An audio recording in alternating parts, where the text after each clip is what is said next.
Welcome to Owen and Beru's BBQ.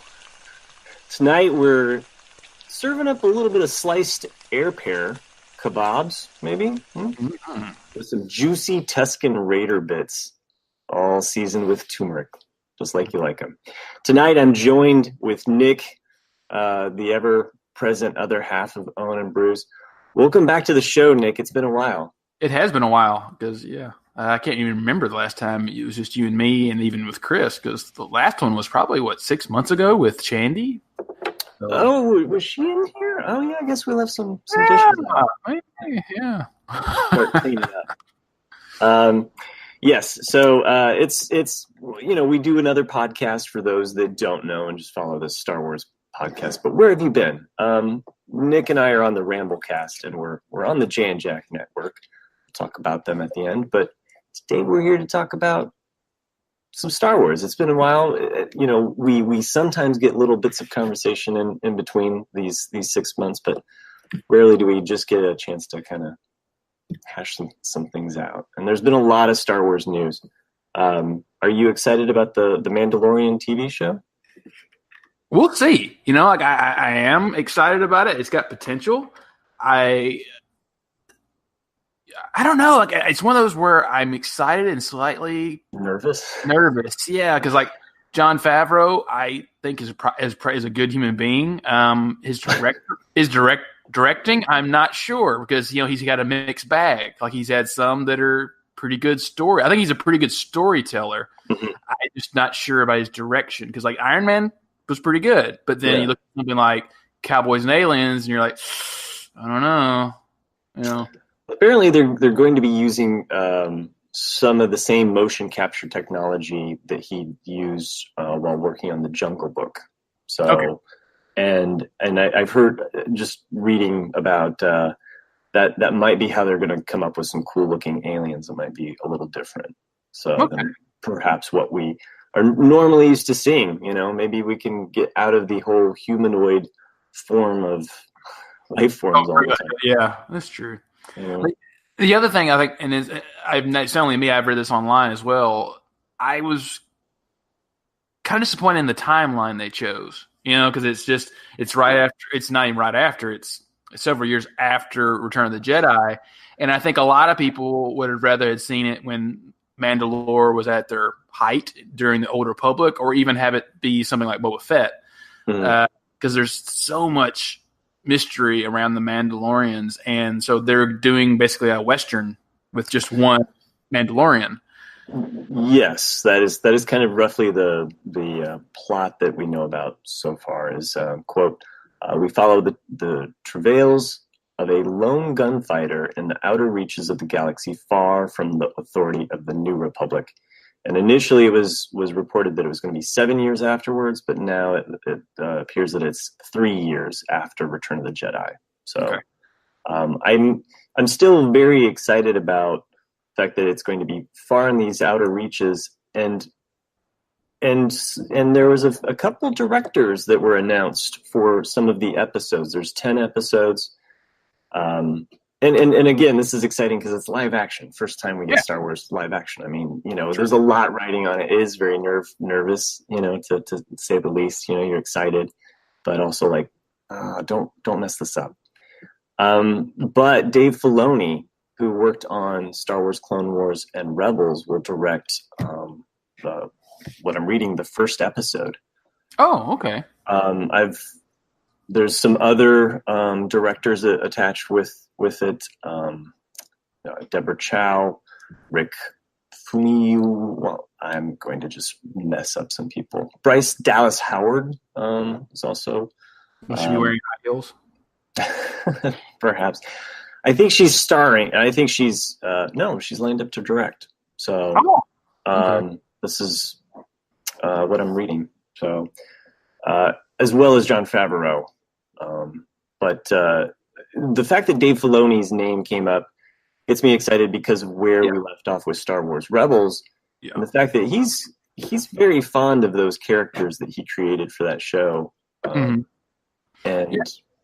since you said his name, though, it's bringing back all these things that it's been that long since we've actually done an Owen and Beru's, because at Comic-Con, I think we talked about it on maybe the Ramblecast, I sat in on the Clone Wars panel, which that's right. turned out to be a huge surprise that they're bringing it back for its final seasons. Was it 10 episodes or 12 episodes? I don't know. I hadn't heard how many episodes are coming back with Clone Wars. I want to say it's 12 now that I'm thinking about it. But yeah, basically they've already kind of got, I think, 8 of the episodes already earmarked to what they're going to be. Like people already kind of speculate, and then the other ones are kind of for grabs. I mean, I know that we're not going to get anything with the Saw's Adventures, which is disappointing to me because that's my favorite character. But it's because the book, Dark Disciple, closed out her storyline. So if anyone out there, read Dark Disciple. It's a great book. It definitely has some filler in the middle, but it's overall it's a solid A-, B+. It's a good book. And I bumped into him on the floor later that day, and only at Comic-Con can you bump into people. That's so cool. And it's not a big deal, especially with Dave Filoni, because you have to be a diehard Star Wars fan to know who Dave Filoni is. Yeah, and he's such a Star Wars fan's fan, I think, because he's worked on so much, and he's almost, in some ways, we can kind of look at him as Lucas's protege, Yeah. He kind of comes directly, almost working neck and neck with Lucas. And he's got the fedora. He's got a little bit of a character trademark, and the man can draw. So, he can. Some really beautiful artwork from him. And so, he's a cool guy. So I'm excited to see his name pop up. And I doubt that we're going to see Ezra, but God, wouldn't that be awesome? Like him in the outer reaches in an actual live action, aren't they? They are going to bring another. Or am I thinking too far into it? I figured that we are going to get another series at some point to bring back Ezra and Ahsoka and Sabine and all them. Yeah, that would be great. Who knows how it's going to pop up, or if it's going to how that's going to appear. The other TV show, I was going to save to talk about it at the end because that's how much I think about it right now. The Star Wars Resistance. I don't see us seeing those characters pop up in that show. That show set slightly before The Force Awakens. I've seen all of the episodes up to now. I don't know if you've taken a gander at any of them. No. What channel is it on? Or is it on the paid? Well, Disney hasn't launched their streaming platform as of yet, but okay. That is the other thing about the Mandalorian that it is attached to, supposedly attached to that streaming network. So we'll see if Disney can get that up and going. And so is the Clone Wars, yeah, right. And the tentative release date for that platform. So the platform itself doesn't launch until what they're saying fall of 2019. So they're saying expect the release date by the earliest of 2020. So, wow. So we got a little while to wait. We got a little while to wait for these things to come to fruition. But it can change in that time period either, because heck, how many shows did Lucas promise us before he sold it to Disney, and then we never got any of them? Oh yeah, the episodes of the live TV show. He had 100 written, right? Yeah. And he said, we've got them all written. He goes, we're just waiting for the technology to catch up so we can do and make the cost less. Because I think at the time, and this was 2007 or 2008 when he was talking about that, and I think the budget was $20 million per episode, and they said they were trying to get it down to I think $4 million per episode. Wow, it's like good gosh. Well, and aren't the episodes for this, aren't they going to cost like somewhere around, for The Mandalorian, I thought I was reading some numbers around $10 million? Is that right? I don't know. Maybe I'm wrong on that. I don't see anything in this article, so I am going to And you heard about the news, didn't you, today? It kind of broke midway through the day about The Mandalorian, about the theft. Yeah, apparently someone broke onto the set of The Mandalorian and they stole it's not a hard drive, but basically some kind of graphics card or something. Ooh. And it's like it's a big deal. Yeah, that is a big deal, and that sucks. Yeah, that they it's like everyone was thinking like props or something like, oh man, Mandalorian armor. Like, no, he stole like digital stuff for the show. Why can't we have anything nice? Like, let's just make the show happen, people. Come on, like, stop gumming up the works. What I was going to say about Star Wars Resistance is I have watched it. It's on Disney XD, and just like Rebels, I just bit the bullet and bought for the season. Although it's pretty penny up front, but it's something that my kids look forward to, and so Monday is always kind of like, oh, the new episode's out, something to watch. I have to say that the pilot, I don't know, maybe I was just extremely tired, but I fell asleep through the pilot. I pulled a total dad move. The kids liked it. They laughed at some parts, but I don't know.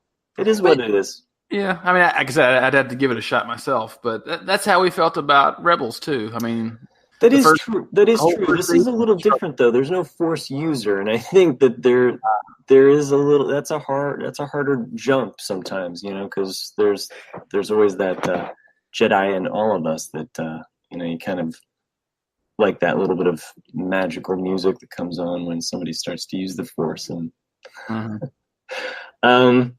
so anyway, Resistance, it does have some funny moments. I've laughed at it. I like that Bobby Monahan is attached to it. He plays one of the voices of this green character who is just takes things very literally. So that's always a good comic foil on a show.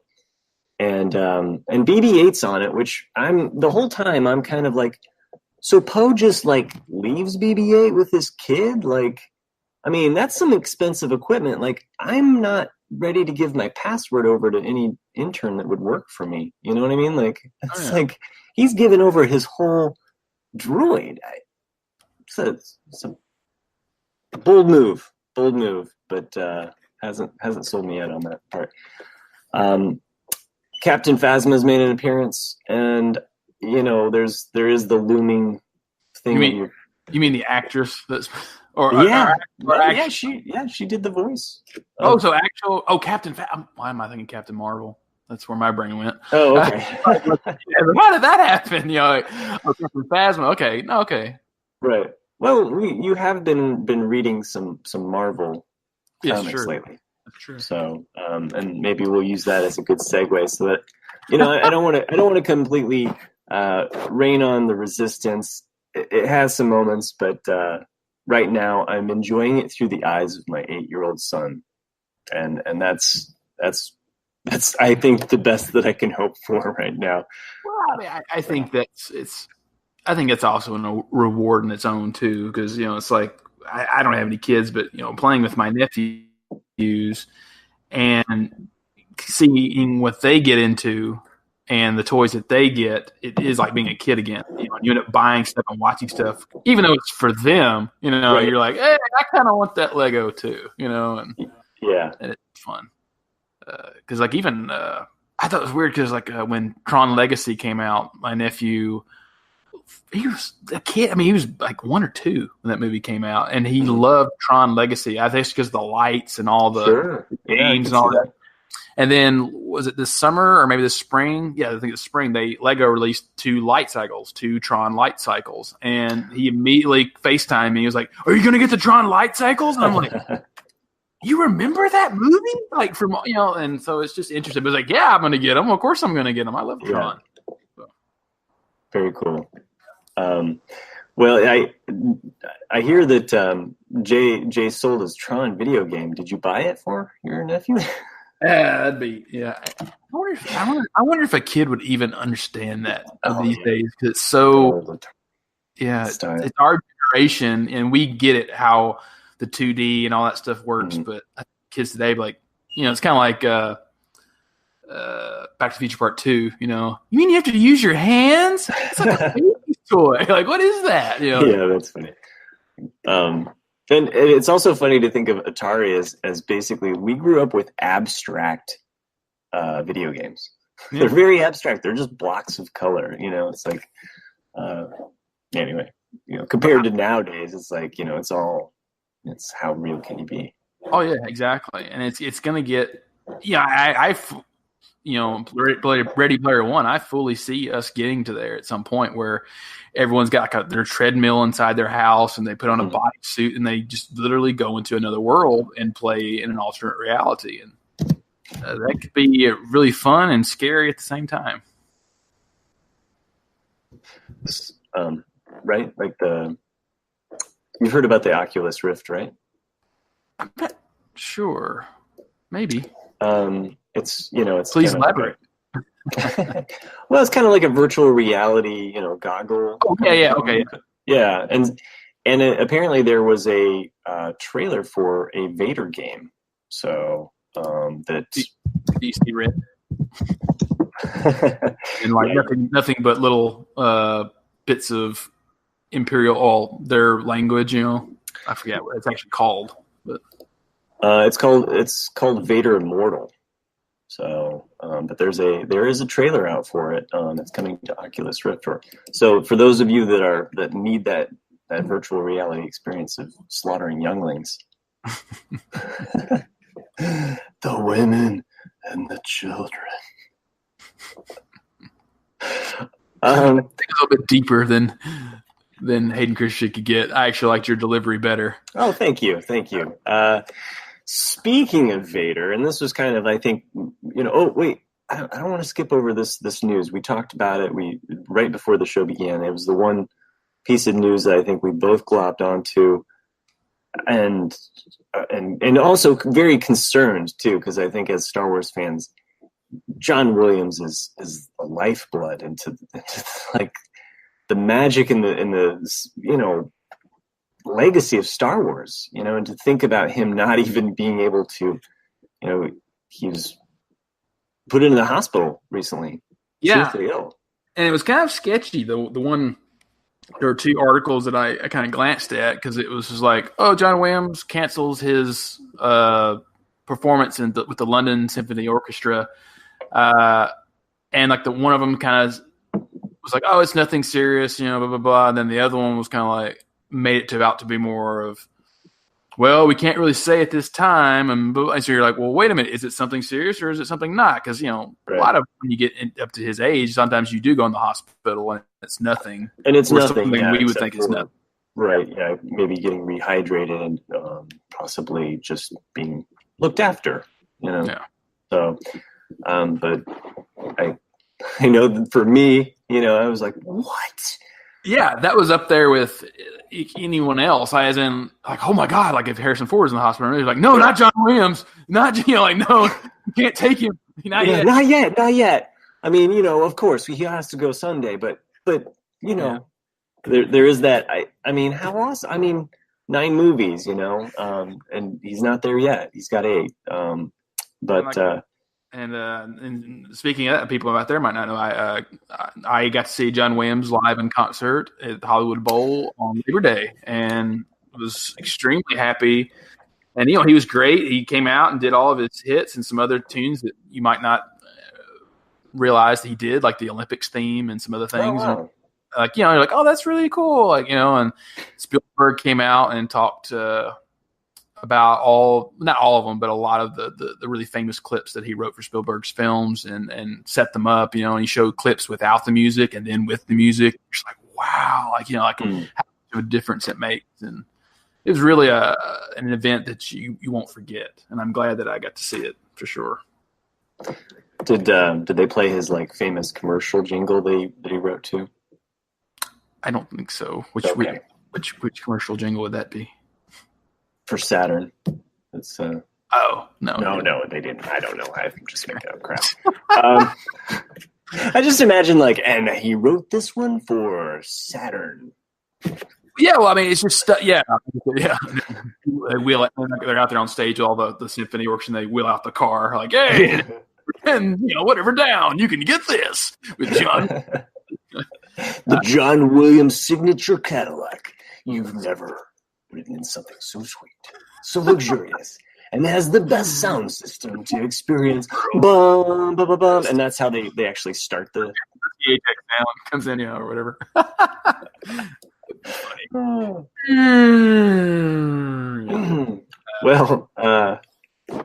Godspeed. You rest, John Williams. Hey, don't sound like that. Okay, all right. Just worried for the guy. Anyway, we were about ready to jump in kind of to the main topic of discussion. What kind of sparked us getting back into the kitchen and grilling up some Tusken Raiders. This is a comic book that I've been reading. Is the Darth Vader line, and Nick, you recently picked up the first two trade paperbacks from the current Darth Vader line. It's kind of confusing because there was 2 volumes that they've done essentially. Yeah. There was one line that they did, and I think how Marvel is going to distinguish the 2 moving forward, even though it is not written on the cover, they are going to distinguish the current Darth Vader as Dark Lord of the Sith. So it's kind of how they. It's in a newer advertisement for Marvel coming up and I was surprised because I was like, where did they throw that out of? But calling this Volume 2 Dark Lord of the Sith, which I guess maybe makes sense. Nick, I've talked enough about it. You tell me what you think about it. I've been dying to hear your thoughts on this comic book. I don't remember how this got sparked. Maybe you brought it up or something a long time ago, and I was like, "Oh, I'll check it out," and I bought the first edition, which is this one.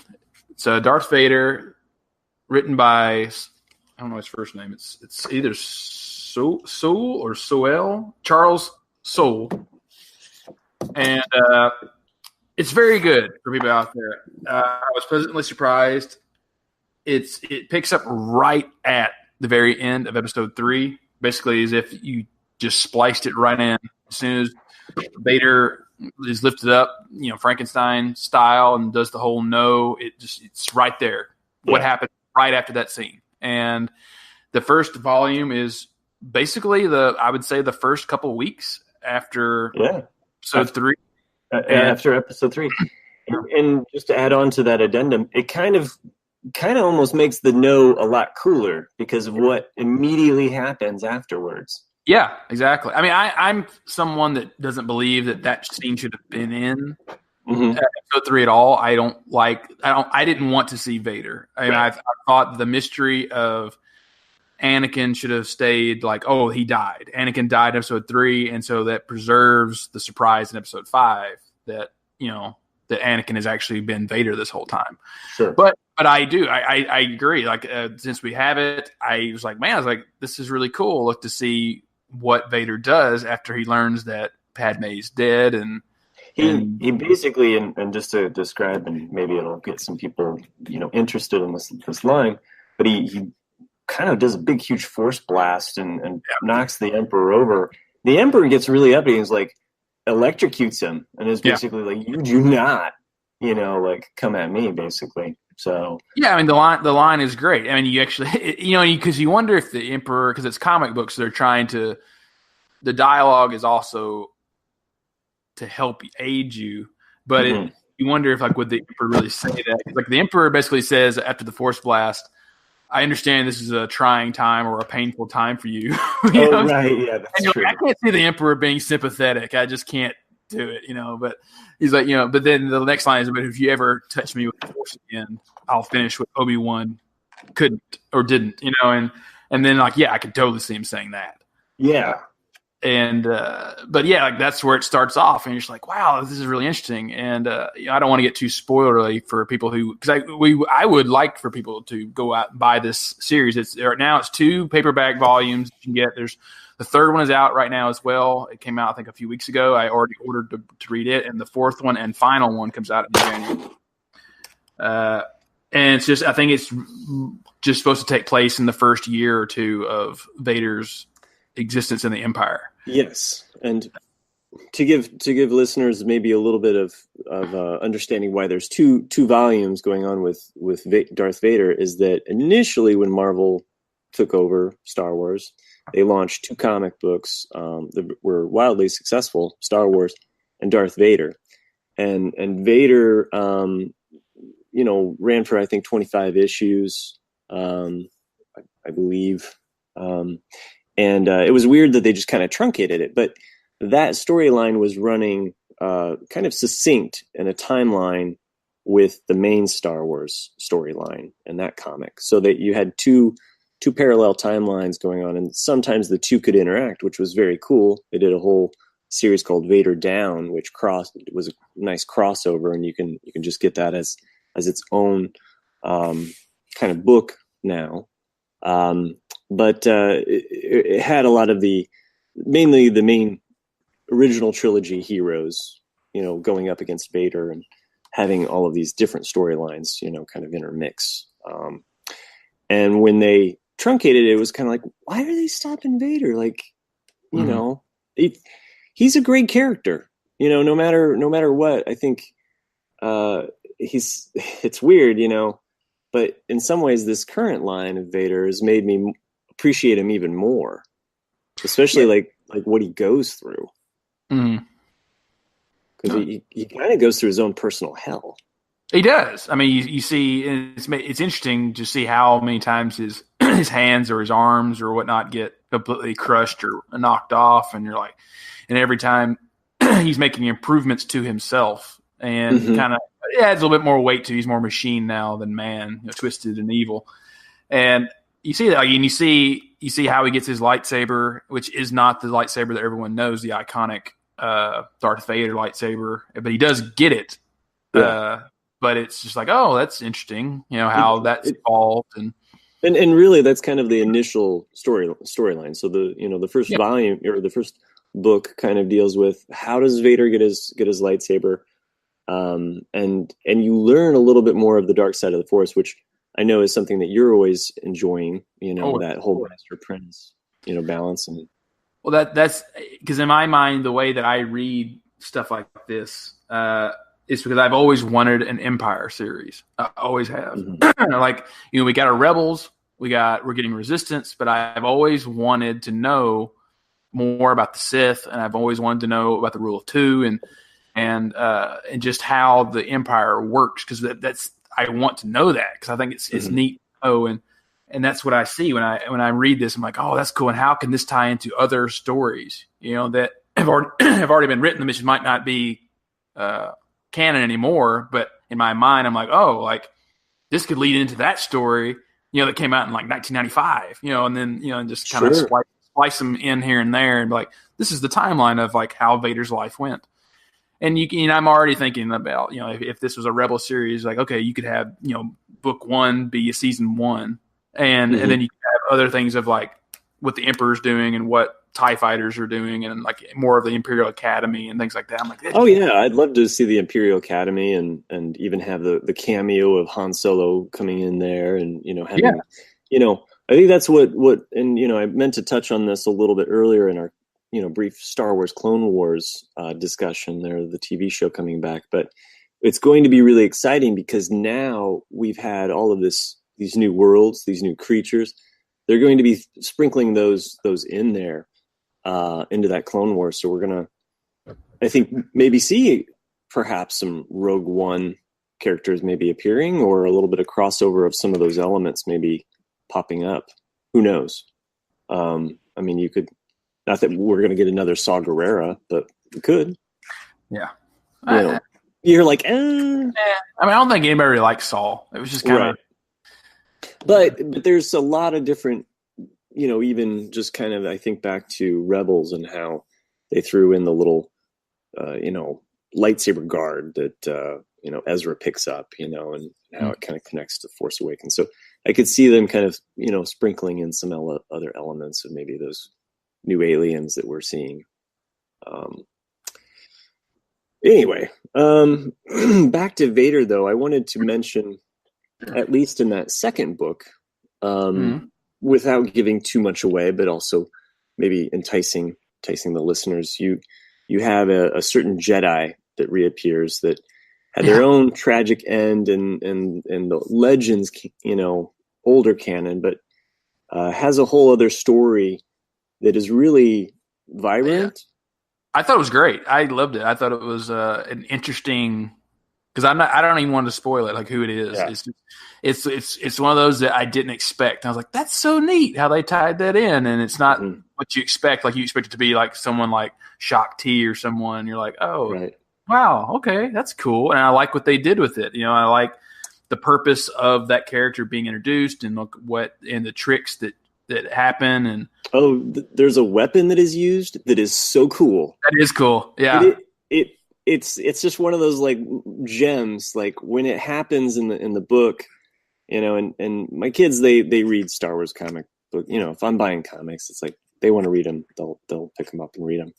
And when that weapon happened, we were like, "Oh, that is so cool!" We were pretending, that we could make a weapon like that. So hopefully, this intrigues some listeners to kind of pick that up and see some of those elements, and how the story resolves itself is really cool too.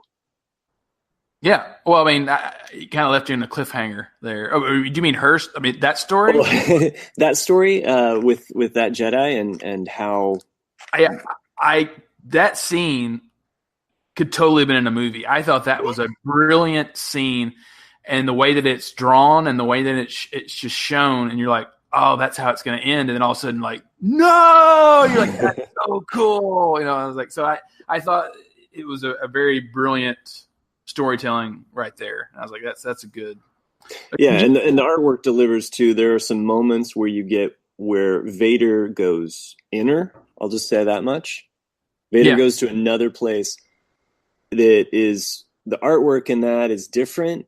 It stands out, and the fact that meditating, you mean? Yes, exactly. Meditating, and we get to see kind of, in some of those panels, there's not a lot of words, but the imagery and the words that are used, are really powerful and cool in a psychological way. Seeing him go to this other place. So, and I think that might come up in some of the other comics coming forward. It's hard for me to know where certain storylines begin and end. The rumor, and this is rumor people out there, and I thought it could be interesting and it could be a total dud. I don't know. Is that the fourth installment, which has not come out yet, is all going to be about Vader's palace on Mustafar. And I will just say that's kind of currently where the current comics are coming out. And that he's trying to that it has such a strong connection to the dark side where he builds his palace. What he's trying to do is he's trying to connect to talk to Padme, or somehow reach out the Force and connect with her. And they're saying, like, if that's true, that the rumors are that this might lead into Episode 9, and that we could get Ben Solo or Kylo Ren seeking out this temple, because we saw it. That's why it was in Rogue One. Like this. Oh yeah, no, it's I totally expected to see it in The Last Jedi. I think we kind of even maybe had mentioned that we were expecting to see Mustafar in The Last Jedi. Yeah, I expect to see it. But that's the whole point of Kylo Ren, because you've already seen it in The Force Awakens, him having the connection to the Force and physical connections, that him going there, he's going to try to connect with Anakin or Darth Vader to try to learn something. And what will that outcome be if it's actually successful? And just so, I mean, the Episode 9 spoilers, it seemed, I don't know. I mean, you don't know, it's just theories. No, I know. There's a lot of different stuff floating out there for Episode 9, and I think that for those of us that had this back to back, like Last Jedi, Solo, within 6 months, it's like we got a full dose of Star Wars. It's like we have a while now to think about Episode 9, and it's kind of fun, the speculation as to, and the rumor mill as far as will we see the Emperor? That was floated around. I don't know how much stuff of this is just clickbait. As far as there's the fine line, though. It's like, where does it cross between your expectations, right? And then what really happens? You're like, oh man, you could have made it so much better. I will say that one of the quotes from Oscar Isaac in regards to filming Episode 9 currently is that he said that there's a lot more of a looser feel and there's a lot more of an ability for them to improv on set and with the script, so that there's a little, that there's a little bit more of an ability to kind of keep things organic, which is I think exciting. It can be exciting, it can be scary at the same time. Right. I agree, but perhaps there's something else, I don't know, cooking there. So I mean, we should have to see. I don't know. Like, 'cause to me, I felt that with Last Jedi, a lot of things that happened with characters, and it just wasn't Star Wars. Like the whole opening scene with his character, kind of mocking. I forget his name now. Hux. Hugs. In my mind, I'm thinking of Tarkin the whole time. It's like, what would Tarkin have done in this situation? He'd have been like, I'm annoyed with you. Open fire. It wouldn't have been this whole right. But Tarkin was also kind of, you're talking about like the most sharpest tool in the shed, and much of the. Do we really want to go down a Last Jedi debate? True, we don't. Because I'll be here to defend it and block your claims here. I'm still. I've actually been enjoying Solo as kind of my evening. I don't know. I'll put it on in the background sometimes when I'm working, and I like the flow of the movie in a way that. In some ways, it's easier or more approachable than The Last Jedi. Last Jedi feels like a big meal when I sit down to watch it. Yeah, I mean, I didn't. Like I said, we said before, I didn't hate Solo. I just didn't think it was great. I mean, it's definitely got its moments that are really good, and it's got some where you're like, okay, that could have been edited, and the lighting in it's not that great either. It's very dark. I felt the movie. So one of the things that I saw in the extras or the behind the scenes that made me appreciate the lighting in a different way was that the lighting director was going with more of light that was naturally there. So they were creating, so the light was a little bit more ambient. So, for instance, the whole scene where they're playing sabacc, the lighting is basically whatever lights they installed. So they didn't have any extra, I guess, artificial fill-ins or whatever to bring that light up. So he tried to keep it more natural. It is dark, I agree, and I think that there's an interesting progression too, where it goes from being dark to the end being brightly lit and in the sun. Whether that's a thematic thing or if it speaks to, I don't know.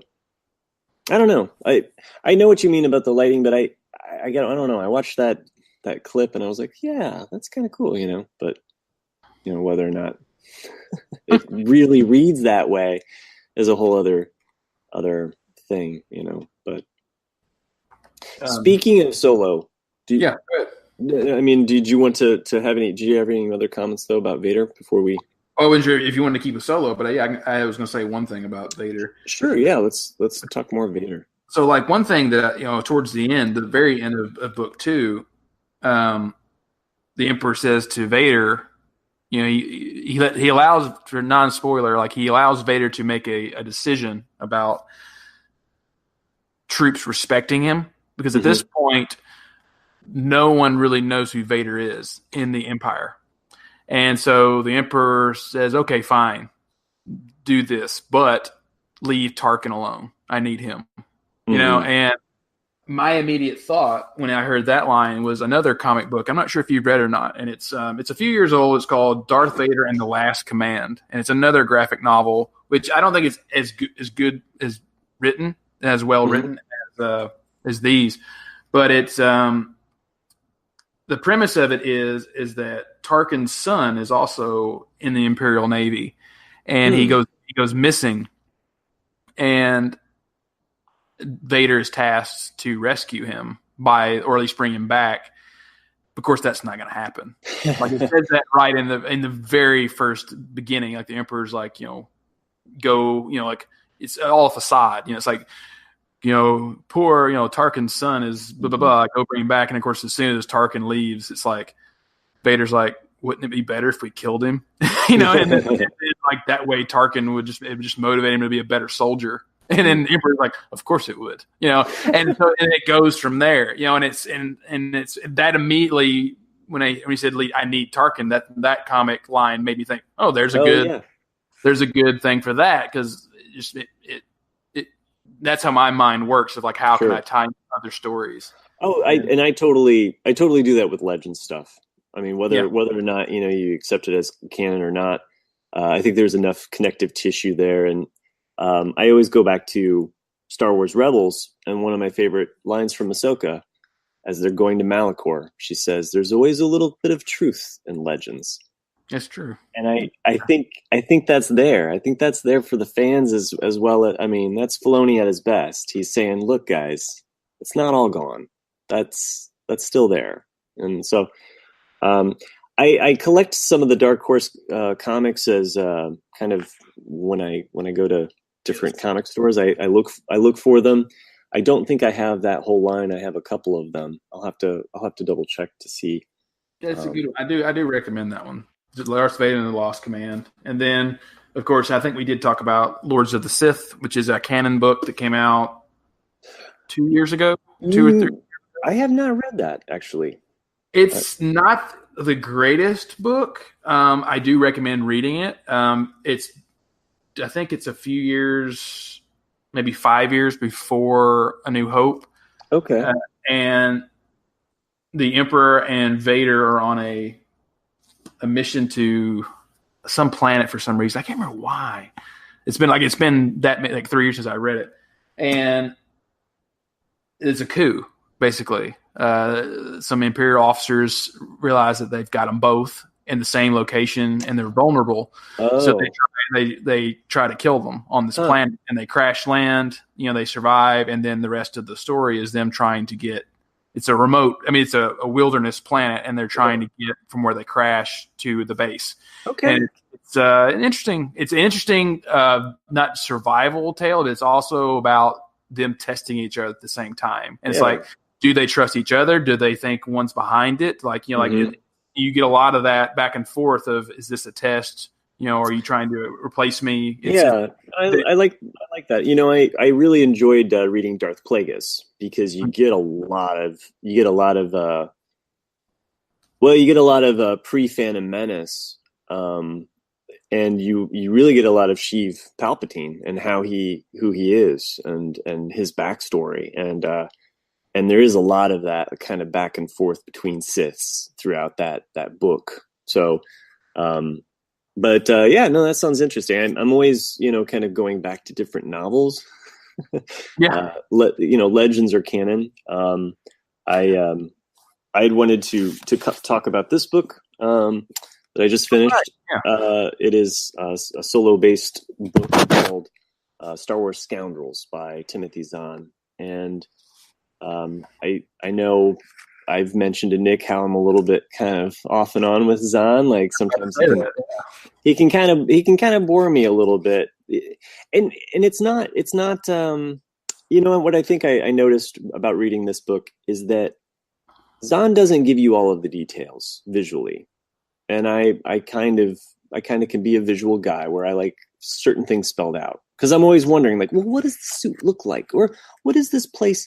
And I kind of want that. And Zahn's more of a writer where he implies something and he just lets you fill in the blank as he goes. And so with this book, Scoundrels, originally, apparently, he wanted to call it Solos 11, which it really explains it. And I think it would sell this book. I think they would have sold more if they had called it Solos 11.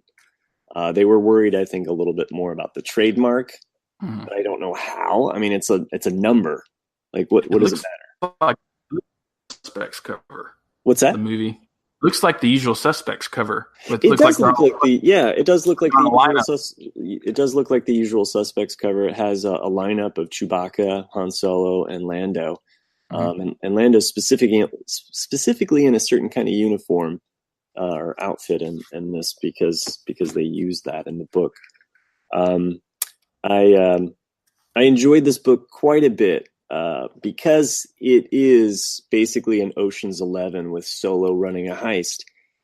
And on the outside, that might seem a little cheesy or what have you, but it goes a little deeper than just that. It's not I mean, it is a heist book, and that kind of keeps you interested. But there's a lot of different characters involved, and getting their little input. And going into it, you're kind of like, well, there's certain characters that seem bulletproof, like Han, Lando, Chewie. Like, they're obviously not going to die. And how Zahn puts them in situations where you're like, oh, how are they going to get out of this? You're kind of doing that question. There's another character that Zahn brings in that's from the Heir to the Empire series, which is Winter. It was a friend of Leia's, childhood friend of Leia's that he uses in this book. So you kind of know, okay, well, she's going to survive, obviously. Mm-hmm. She has some unique skills, and there's some other people that are hired. And the whole time you're kind of wondering, well, these people might die. Yeah, I mean, it's kind of up in the air. And as well as the true intentions of people. And like most heist movies, the intentions of everybody's not always known, and you're always kind of waiting for like the other shoe to drop or what's going to go wrong, and how things go wrong and how they get out of it. And that's really what kind of drew me along for the book, and it allowed me to move at a little bit more of a rapid pace and not worry about so much detail on some things. And I could just kind of, I don't know, I got a bit more of a feel for Zahn, or for Zahn's kind of style in this book, his writing style. I don't want to spoil the book. I'd love to. There's two things that happen at the end that are really enjoyable. One of them's a little funny, and let's just say that there's a nod to Indiana Jones. No. So that is really cleverly done, and when it happens, you're just kind of like, oh, holy, whoa, all right, yeah, I get you. I read you loud and clear. And then the other moment is basically like the last sentence of the book. Like, so if you're one that has to start at the end, you will spoil a major character throughout the whole book, because there's a reveal. And you're like, whoa, okay, that's cool. So it's really enjoyable to unwrap that little chestnut. I don't want to say what it is, because sometimes that's neat though, because you'll think something the entire book, and then when you learn that nugget, you kind of want to reread it again to see it from a different perspective. Sure. Yeah, I mean, certain things definitely clicked into place though, as I learned some things. So.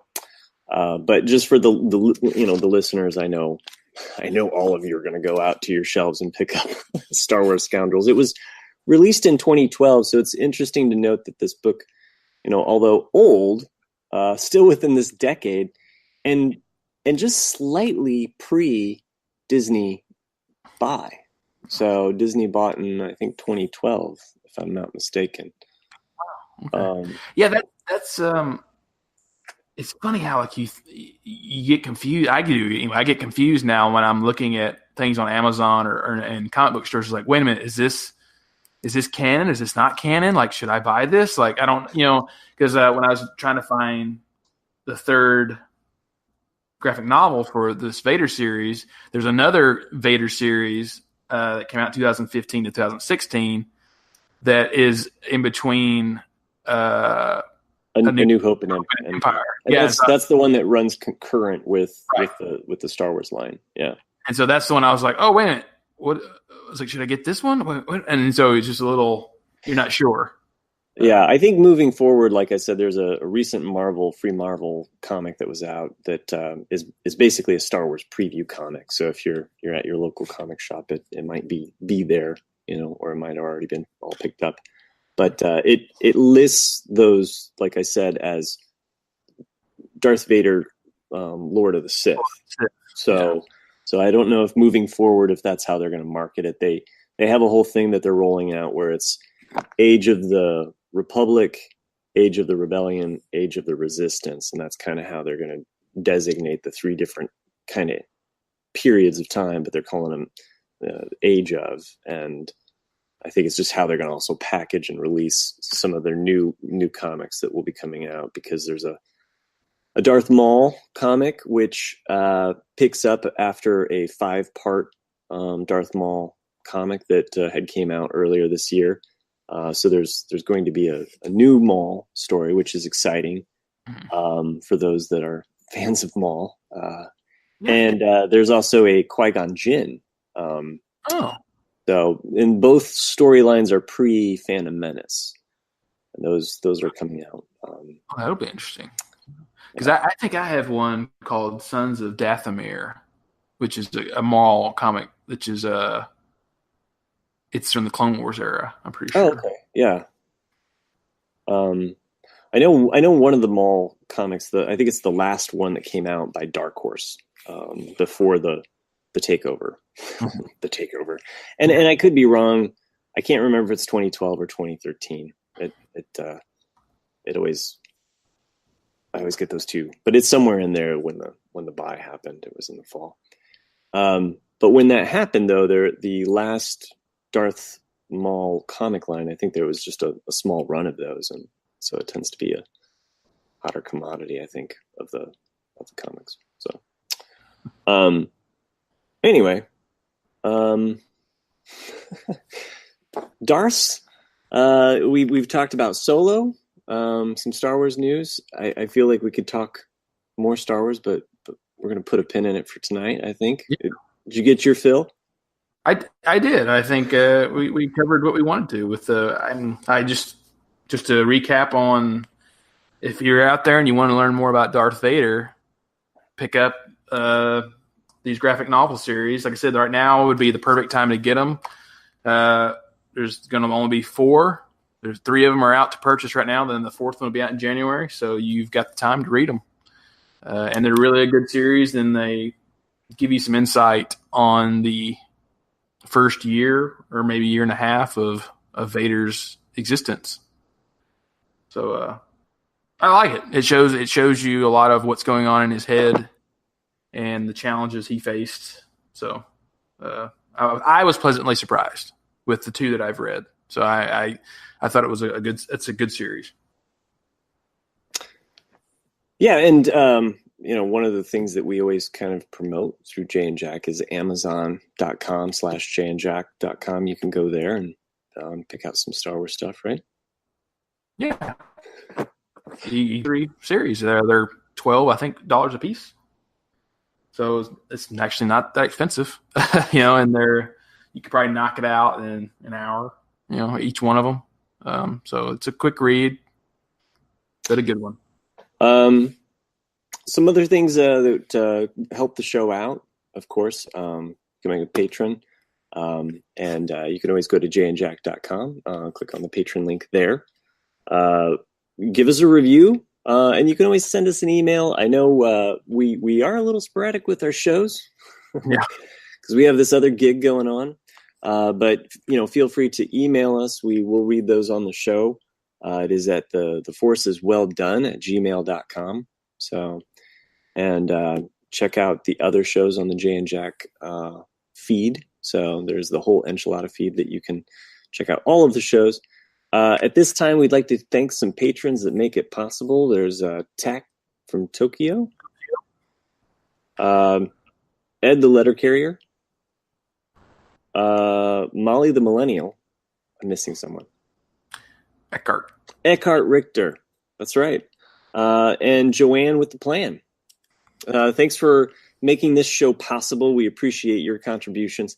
And everyone else that contributes at, even the $1 level and the $5 level, we appreciate all of that. It makes this show possible, even even when we don't barbecue all the time. Hopefully next time we can come back with Chris. I'm sure he's been playing some video games that he could fill us in about. And he always likes to talk Star Wars when we can. So I don't know. What do we say at the end of the show? I think great shot, kid. That was 1 in a million. Okay, don't you get cocky.